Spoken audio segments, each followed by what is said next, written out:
नमस्कार, हर खबर हरियाणा देख रहे हैं आप और मैं हूं आपके साथ ज्योति। हरियाणा में होने वाले विधानसभा चुनाव को लेकर के सभी पार्टियों ने तैयारियां शुरू कर दी हैं।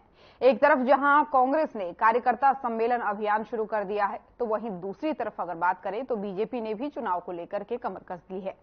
बीजेपी ने हरियाणा विधानसभा चुनाव को लेकर प्रभारी और सह प्रभारी की नियुक्ति कर दी है। बीजेपी ने केंद्रीय मंत्री धर्मेंद्र प्रधान को चुनाव प्रभारी, जबकि बिप्लब देब को सह प्रभारी बनाया है।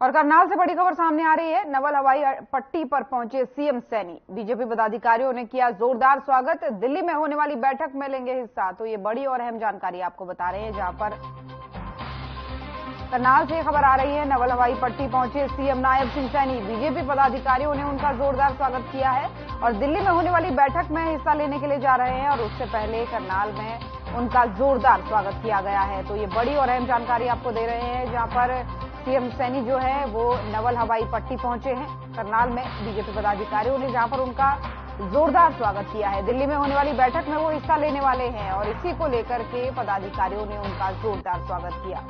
तो बड़ी खबर आपको बता रहे हैं आपके टीवी स्क्रीन पर। यहाँ पर सीएम सैनी का जोरदार स्वागत किया गया है।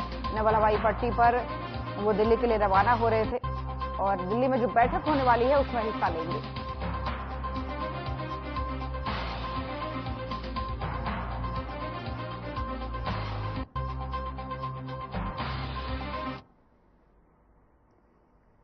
और जब नवल हवाई पट्टी पहुंचे सीएम सैनी, उस दौरान की ये तस्वीरें हैं। आप देख सकते हैं कार्यकर्ता उनका स्वागत करते हुए नजर आ रहे हैं। वो भी कार्यकर्ताओं का अभिनंदन करते हुए यहाँ पर नजर आ रहे हैं।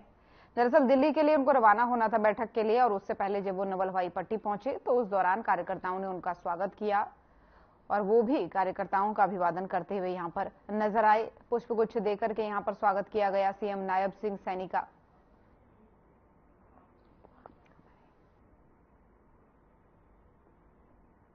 कांग्रेस ने किया, संविधान की मूल भावना के साथ छेड़ने का काम किया।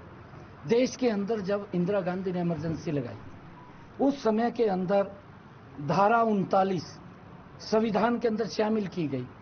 मैं उदयभान साहब को बताना चाहता हूं, क्योंकि वो ज्यादा आजकल प्रचार कर रहे हैं। क्योंकि अगर संविधान का अपमान, संविधान का सम्मान, डॉक्टर भीमराव अंबेडकर जी का अपमान अगर किसी ने किया, वो कांग्रेस पार्टी ने किया। धारा 39 जब शामिल की गई, उसके अंदर ये बात इंदिरा गांधी ने उसके अंदर कही कि अगर कोई प्रधानमंत्री भ्रष्टाचार करके जीत करके आ जाए, या कोई सरकारी मशीनरी का दुरुपयोग करके जीत करके आ जाए, या किसी के ऊपर अत्याचार करके जीत करके आ जाए, या देश को लूट करके वो जीत करके आ जाए, जैसे केजरीवाल ने किया, तो उसको प्रधानमंत्री की मान्यता देनी पड़ेगी। धारा 39 के अंदर इंदिरा गांधी ने कहा। ये संविधान की उस मूल भावना के साथ खिलवाड़ करने का काम ये कांग्रेस पार्टी ने किया है। इस बात को हमें समझना चाहिए। कुमारी शैलजा कहती है टिकट का बंटवारा ठीक नहीं हुआ, नहीं तो हम 10 की 10 सीटें जीत जाते हैं। ये बच गई है झूठ बोल करके। अब विधानसभा में पता लग जाएगा। झूठ बोल रहा है ना, संविधान को खत्म कर देंगे। ये शैलजा को पूछना चाहिए, कहते क्यों बोल रहा। और शैलजा को मैं कहना चाहता हूं, जो मोदी जी की योजनाएं थी उनका विरोध किया है। कुमारी शैलजा जब प्रधानमंत्री किसान सम्मान निधि नरेंद्र मोदी ने लागू की थी, सबसे पहले कुमारी शैलजा धरने के ऊपर बैठी थी। मैं आज और कुरुक्षेत्र पहुंचे सीएम नायब सिंह सैनी ने बीजेपी विधानसभा तीसरी बार चुनाव में पीएम मोदी के नेतृत्व में जरूर जीतेगी, ऐसा उन्होंने कहा है। क्योंकि कांग्रेस ने झूठ बोलकर के दुष्प्रचार कर लोगों के बीच भ्रम फैलाया है। मोदी तीसरी बार पीएम बने तो संविधान बदलने के साथ साथ आरक्षण भी समाप्त हो जाएगा। अब इसका पर्दाफाश किया जाएगा। उन्होंने कहा कि लोकसभा चुनाव में कांग्रेस ने बीजेपी से ज्यादा वोट लिया, क्योंकि समीकरणों में सीटों में कुछ कमी जरूर हुई है। अब कार्यकर्ता मजबूती के साथ काम करेंगे ताकि विधानसभा चुनाव में कोई कमी पेशी न रहे।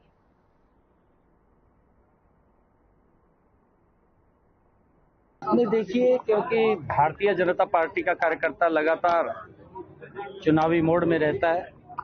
अभी लोकसभा के चुनाव आए हैं। लोकसभा के चुनाव के अंदर भारतीय जनता पार्टी ने कांग्रेस से ज्यादा वोट लिया है।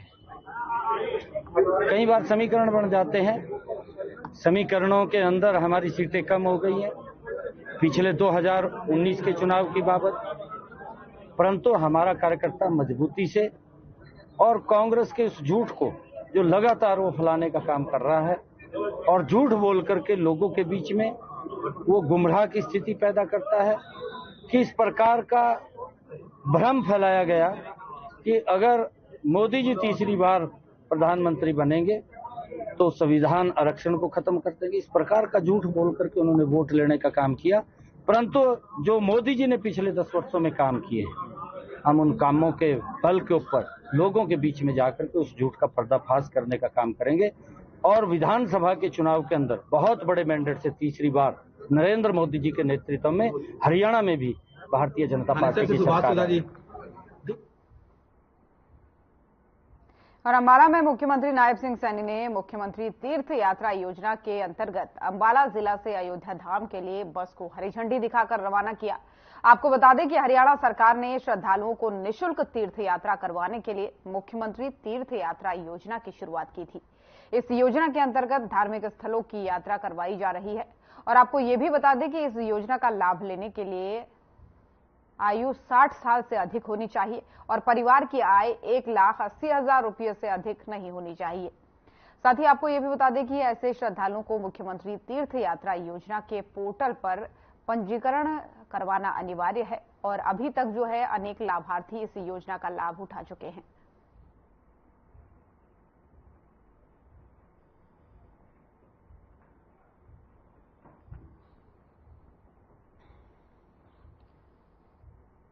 और अंबाला से सीएम नायब सिंह सैनी ने मुख्यमंत्री तीर्थ यात्री योजना के अंतर्गत अयोध्या के लिए बस को रवाना किया है।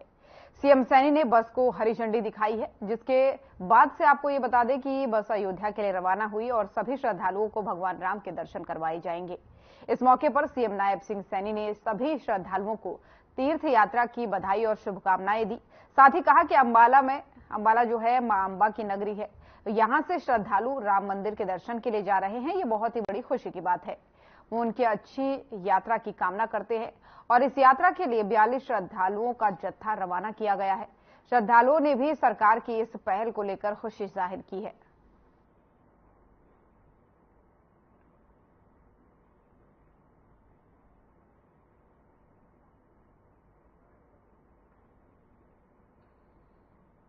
बड़े सौभाग्य की बात है कि आज इस मां अंबा की भूमि, पवित्र भूमि से भगवान श्री राम के दर्शन करने के लिए एक जत्थे को यहां से रवाना किया गया है। उसको झंडी दे करके भगवान श्री राम के भव्य दर्शन करने के लिए यहां से हमारे इस पवित्र भूमि अंबाला से एक जत्था गया है। जब एक हफ्ते पहले हमें फोन मिला कि भी आपका नाम सिलेक्ट हो गया है और आप यात्रा के लिए तैयार रहना, तो हमारे तो जैसे सपने थे साकार हो गए। रामलला के दर्शन कौन नहीं करना चाहेगा। तो हम ऐसे मुख्यमंत्री और ऐसे अपने पीएम साहब मेरे सारे मुल्कों को दे ताकि हर एक को अपना संस्कार मिले और हर एक को अपना। सर, मेरा नाम पूनम शर्मा है और जो ये मुख्यमंत्री ने योजना चलाई है हमारे लिए तीर्थ यात्रा की, बहुत अच्छी चलाई है और हमें युद्धि का भगवान जी का भी बहुत शुक्रिया अदा करते हैं जो हमारे को अपने दर्शनों के लिए हमारे को फ्री में निमंत्रण दिया है और हम बड़ी खुशी के साथ जा रहे हैं। कितने दिन की यात्रा और कितने लोगों के साथ? हमारी पूरी बस है जी और यात्री की मेरे को पता नहीं 2-3 दिन जितने भी होंगे इसके बारे में नहीं मेरे को पता। जब भी भगवान जी के साथ जा रहे हैं, जब जैसे ले जा रहे हैं ऐसे हम छोड़ जाएंगे।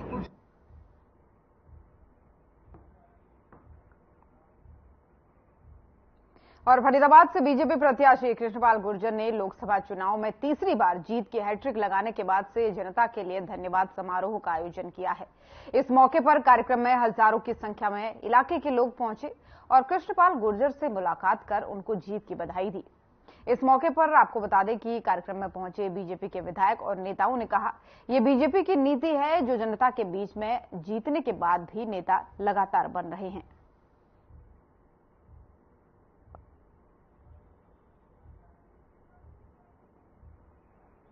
लेकिन निसंदेह ही बहुत बड़ा योगदान फरीदाबाद लोकसभा क्षेत्र में युवाओं का रहा है और युवाओं ने एक मन होकर के, एक मत होकर के माननीय नरेंद्र मोदी जी को और फरीदाबाद लोकसभा में चौधरी कृष्ण पाल जी को मैं अपनी आस्था जताई है, क्योंकि कहीं ना कहीं उन सबको ये यकीन था कि हमारा भविष्य, हमारा मुस्तकबिल अगर बेहतर होगा, उसके लिए फायदेमंद चीजें होंगी तो वो नरेंद्र मोदी जी और चौधरी कृष्ण पाल जी के नेतृत्व में। ये सामूहिक कार्यक्रम है हमारी पूरी लोकसभा का और मैं तो शुरू से ही कहता आ रहा हूं कि जो बड़ों का आशीर्वाद और मेरे युवा साथियों का प्यार देखने को मिल रहा है, उसी के कारण ये एक जीत कर घर बैठना नहीं है, इलाके के काम के लिए हमेशा बाहर निकलते रहना है। यही चौधरी कृष्ण पाल गुर्जर जी की पहचान है।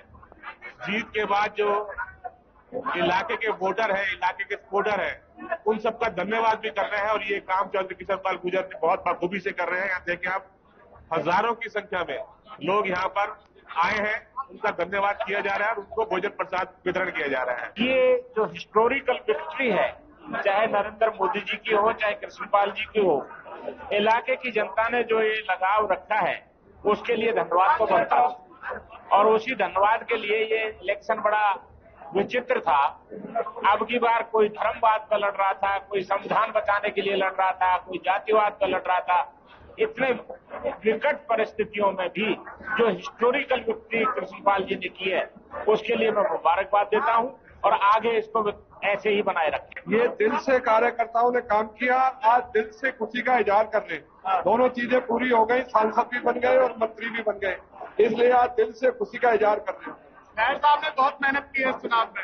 मेरी मेहनत हमेशा रहती है, मैं धर्म पर चलने वाला व्यक्ति हूँ, धर्म के साथ रहता हूँ, मेरा धर्म था मेहनत करने। सभी कार्यकर्ताओं को, सभी फरीदाबाद लोकसभा क्षेत्र के कार्यकर्ताओं को, यहाँ की जनता का, यहाँ के मतदाताओं का बहुत बहुत धन्यवाद, अभिनंदन। और आज हमारे माननीय मंत्री चौधरी कृष्ण पाल गुर्जर जी ने सभी, देखिए चौधरी कृष्ण पाल गुर्जर 3 बार विधायक, तीसरी बार आज सांसद बनके केंद्र सरकार में मंत्री बने हैं।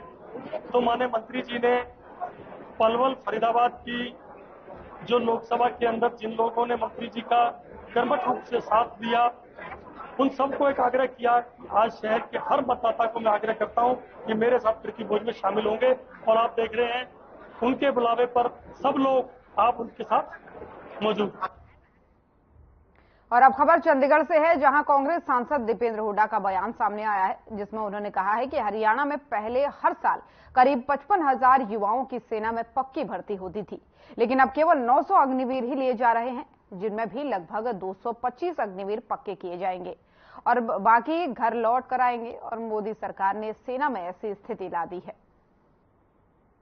महत्वपूर्ण सवाल है, हमने हमेशा उठाया। इंटरनल रिपोर्ट में, फौज की इंटरनल रिपोर्ट में आया कि अग्निवीर जो हैं उनके बीच में जो जज्बा पहले हुआ करता था फौज में, एक दूसरे से के साथ सहयोग करके चलने का जज्बा, एक दूसरे पे जान न्यौछावर करने का जज्बा, देश पे जान कुर्बान करने के जज्बे के साथ साथ एक दूसरे पर जान न्यौछावर करने का जज्बा। किसी कोई अगर घायल हो गया तो किलोमीटर पे किलोमीटर उसको अपने कंधों पर लेकर सुरक्षित जगह पहुंचाने का जज्बा, ये जो सारा जज्बा होता था, फौज की रिपोर्ट ये बता रही है कि इस जज्बे में कमी आई है और क्योंकि 25% ही रखे जाएंगे, बाकी सबकी छुट्टी कर दी जाएगी। आप और कुरुक्षेत्र विधानसभा चुनाव में नजदीक आते ही इस चुनाव के राजनीतिक दलों के नेता एक्शन मोड में आ गए हैं। ग्राउंड पर आकर के लोगों की समस्याओं को देख रहे हैं और समस्याओं के समाधान का प्रयास भी कर रहे हैं। तो वहीं कुरुक्षेत्र के उपमंडल शाहाबाद और विधानसभा क्षेत्र में बरसात के दिनों में मारकंडा नदी के पानी की जो है काफी मार पड़ती है। कुछ दिन पहले हरियाणा सरकार के सिंचाई मंत्री और सिंचाई विभाग के वरिष्ठ अधिकारी भी दौरा कर चुके हैं।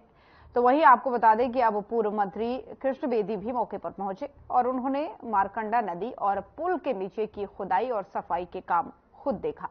उन्होंने अधिकारियों को दिशा निर्देश दिए, साथ ही लोगों से उम्मीद जाहिर की कि उनकी समस्या शायद इस बार कम रहे।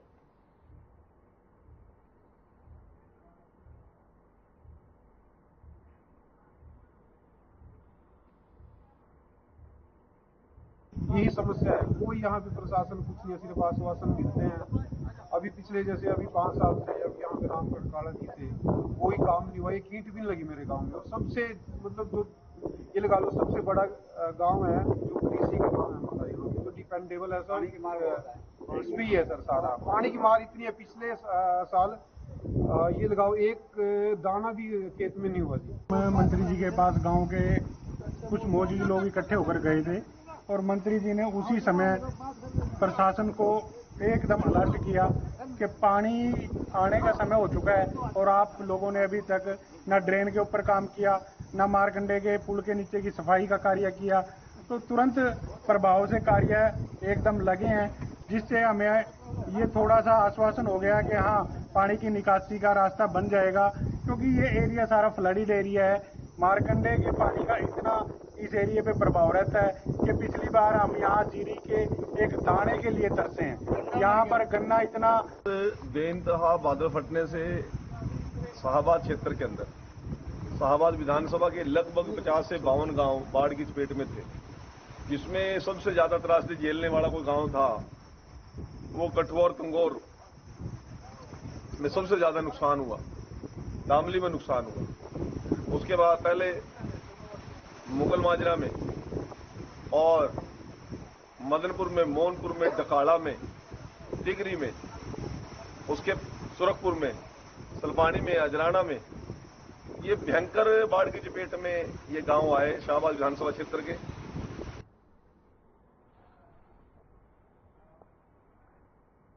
और लोकसभा चुनाव के बाद से रेवाड़ी विधानसभा चुनावों की सरगर्मियां भी बढ़ते तापमान की तरह ही बढ़ने लगी हैं। कांग्रेस की तरह रेवाड़ी में बीजेपी में बढ़ती गुटबाजी के सवाल पर बीजेपी नेता अरविंद यादव ने कहा कि कई बार मनमुटाव हो जाता है। 2019 के विधानसभा चुनाव में टिकट बंटवारे से नाराज कार्यकर्ताओं के सवाल पर कहा कि इतनी तपस्या करने के बाद राजनीतिक दबाव में इनका टिकट कटना और बाहरी को मिलना, इससे कार्यकर्ताओं की नाराजगी बढ़ना स्वाभाविक है। लोकसभा में भाजपा के 400 पार बी के नारे पर झा की विधानसभा चुनाव की लोकसभा चुनाव से जोड़कर नहीं देखा जाना चाहिए, लेकिन अंतिम 15 से 20 दिन ही तय करेंगे कि पार्टी किस पायदान पर खड़ी है और जीत का सेहरा किसके सर बंधेगा। कोई ताकतवर होता है तो अपने किसी साथी के लिए पैरवी करता है, संगठन उसकी बात को मान लेता है, तो इसको भी मैं बुरा नहीं मानता हूं। कार्यकर्ताओं के मन को तकलीफ होती है कि हमारे बीच का कोई नहीं आया, बाहर का आ गया, और ये हर पार्टी के अंदर होता है। अभी लोकसभा के अंदर भी हुआ, बहुत सारे लोग बाहर से आए, लोकसभा का चुनाव बीजेपी ने भी लड़ाया, कांग्रेस ने भी लड़ाया, मनमुटाव भी हुआ, लोगों को अच्छा भी नहीं लगा। तो ये भी एक राजनीतिक दलों के अंदर सहज भाव से चलने वाली प्रक्रिया है। इसके लिए भी कोई ना पार्टियां कोई चिंता करती हैं इस बात की, ना दल चिंता करते हैं। वो अपने समीकरण देख के अपने उम्मीदवार पार्लियामेंट्री वोट तय करता है। और झज्जर जिले के गांव में डॉक्टर भीमराव अंबेडकर के नाम से लगाए गए एक साइन बोर्ड पर बीती देर शाम किसी ने स्याही फेंक दी। स्याही साइन बोर्ड पर लिखे अंबेडकर के नाम पर पोती गई है, जिसकी वजह से साइन बोर्ड पर लिखा डॉक्टर भीमराव अंबेडकर का नाम मिट गया है। इस घटना का आपको बता दें कि जैसे ही पता चला, गांव के दलित समुदाय, जो दलित समुदाय के लोग थे, उन लोगों में रोष पनप गया। उन्होंने तुरंत इसकी जानकारी पुलिस को दी। फिलहाल पुलिस ने मामले में कार्रवाई किए जाने का आश्वासन दलित समुदाय के लोगों को दिया है।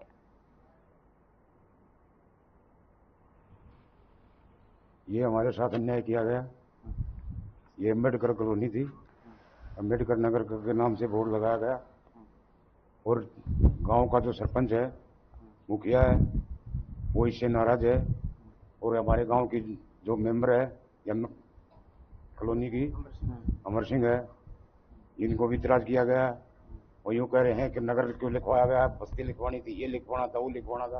अरे लिखवा दे क्या, जो भी कुछ है, हमने कोई गलती नहीं किया। देखो अब गवर्नमेंट क्या कर रही है हमारे साथ। पुलिस कंप्लेंट, पुलिस ये हरकत जो की गई है बिल्कुल शर्मसार हरकतें हैं सर ये। और इसमें जो हमारे गांव के सरपंच है उसने भी साथ देना चाहिए, जो हमारा साथ नहीं दे रहा। ठीक है, इससे वही है, ये समाज में एक बहुत ही क्रूर और मतलब गंदी हरकतें हैं जो समाज को तोड़ने की बातें की जा रही हैं। वैसे तो बोलते हैं 36 बिरादरी साथ है, लेकिन इससे देख कर पता चल रहा है कि 36 बिरादरी का एक भी बिरादरी साथ नहीं है। अब सरपंच को बताया गया कि जी ऐसे ऐसे बात हो गई, आप आ जाओ, तो सरपंच भी हमारे नहीं आ रहे। बोले मैं तो इसके खिलाफ हूँ, उन्होंने एमपी माजरा हमारे यहाँ चाँदगढ़ के पास गांव है, एमपी माजरा है, मोहम्मदपुर माजरा। वहाँ पर एक कॉलोनी भाई एडमिनिस्ट्रेशन की तरफ से 100-150 गज के प्लाट वगैरह वो किए गए थे, तो उसका कॉलोनी का नाम रखा हुआ था अम्बेडकर नगर और बोर्ड लगा हुआ था। कल हरियाणा कला एवं सांस्कृतिक कार्य विभाग व विद्यालय शिक्षा विभाग के संयुक्त तत्वाधान में स्कूल स्तर के 9वीं कक्षा से 12वीं कक्षा तक के विद्यार्थियों के लिए ग्रीष्मकालीन शिविर टावर उत्सव 2024 का आयोजन राज्य के 22 जिलों के 22 सरकारी विद्यालयों में किया जा रहा है। स्कूल के प्रिंसिपल छत्रपाल ने बताया कि मूर्ति कला में अपना हुनर दिखाने के लिए बच्चों ने मोबाइल को संन्यास दे दिया है, अपना भविष्य उजागर करने में लगे हुए हैं और बच्चों की इस कला को देख करके गदगद हो रहे हैं। कला एवं संस्कृति विभाग द्वारा प्रशिक्षक शालिनी और धीरज द्वारा बच्चों को अच्छे कार्य में लगा करके बहुत ही पुण्य का काम किया गया है।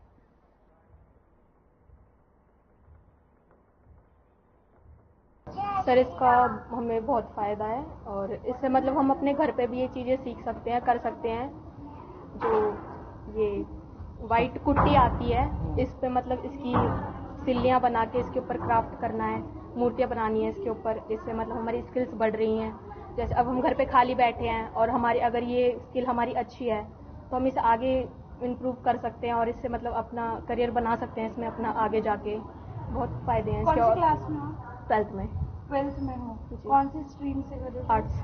आर्ट्स से कर रहे हो। आगे जाके क्या प्लान है, क्या करना है आगे जाके? मैम आगे जाके तो मतलब मेरे को गवर्नमेंट जॉब्स में जाना है। मेरे को पुलिस और स्पोर्ट्स में बहुत इंटरेस्ट है। पुलिस और स्पोर्ट्स में। तो आपने क्या सीखा जी? ये कला एवं संस्कृति विभाग हरियाणा चंडीगढ़ पंचकुला के थ्रू जो हृदय कौशल जी हैं उनके दिशा निर्देशन में ये कार्य चल रहा है और वो चाहते हैं कि बच्चों में कुछ ऐसे।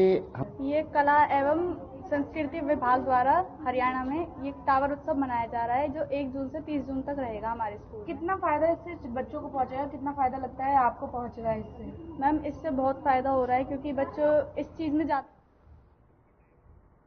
और ईद का त्योहार झज्जर शहर में बड़ी ही धूमधाम के साथ मनाया गया। सैकड़ों की संख्या में मुस्लिम समाज के लोग पार्क के पास बनी मस्जिद में नमाज के लिए एकत्रित हुए। सभी ने देश में अमन और शांति के लिए अल्लाह से दुआ मांगी तो वहीं एक दूसरे के गले लगकर ईद की बधाई दी।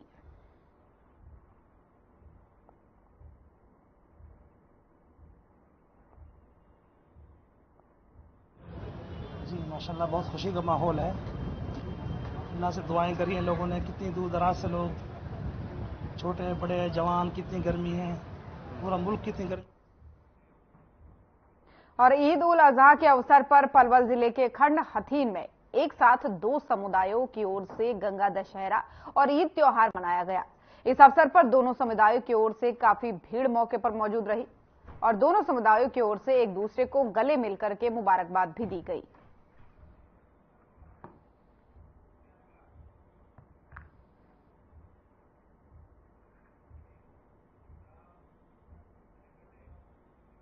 और अब बड़ी खबर सामने आ रही है बोकारो से, जहां पर आपको बता दें 2 पक्षों के बीच यानी 2 समुदायों के बीच भिड़ंत देखने को मिली।